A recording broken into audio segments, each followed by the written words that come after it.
الرحمن الرحيم. حبايبي واخواتي. انا ام زياد يا جماعه. كل مره هفكركم بيا عشان تبعتوا لي لايكات وتدعموني وتشجعوني كده وتكونوا اصحاب فضل عليا ان شاء الله باذن الله لما قناتي تكبر كده وتبقى كبيره ان شاء الله.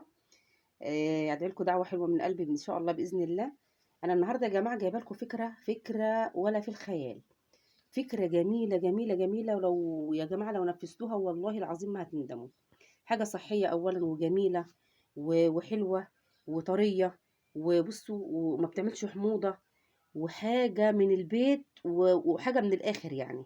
حاجة فعلا هتدعوا لي عليها. أنا النهاردة بعمل إيه يا جماعة؟ أنا بعمل النهاردة المش البلدي. المش البلدي ده يعني معروف، يعني في ناس كتير ما تعرفهوش، كله بيجري على المش القديم والمش اللي هو بتاع الفلاحين. تمام. لكن أنا هعمل حاجة جديدة النهاردة، وحاجة بصوا في متناول الجميع، يعني ما فيش بيت ما بيخلاش من اللبن. أولا اللبن ده موجود في كل بيت طبعا يوميا، الناس بتجيبه الصبح وبالليل.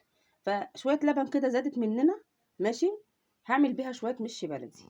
المش البلدي ده عبارة عن ايه يا جماعة؟ عبارة عن بجيب شوية لبن ما يعادل مثلا حسب طلبي يعني، ما يعادل نص كيلو لبن مثلا. تمام. دول شوية لبن زادوا مننا من الصبح احنا. فنص كيلو اللبن ده بحط فيه ايه؟ بحط فيه كوباية زبادي.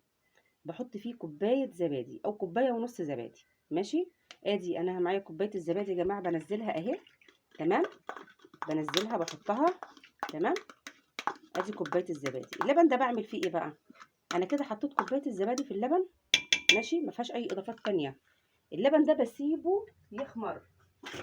بسيبه يخمر يوم بحاله. احنا طبعا عشان الجو شتاء ممكن يقعد يومين.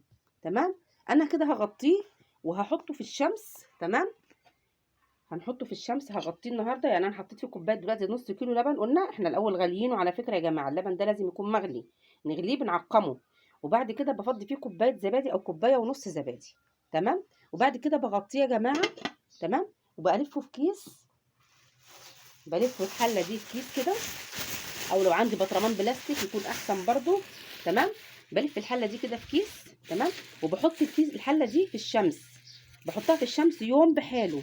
ماشي. اول ما الشمس تغيب كده ادخلها المطبخ في مكان دفا واحطها لغايه ما تقطع اللبن بتاعنا ده يقطع. تمام. وبعد كده يا جماعه في مرحله تاني هقول لكم عليها بقى، هنجهز المش، هنبتدي نجهز شويه المش دي، هنشوف هنحط فيها ايه. تمام.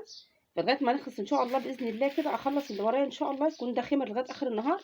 ونرجع لبعض تاني يا جماعه ان شاء الله، ونشوف ايه الاضافات اللي هنحطها على شويه المش الجميله البلدي دي.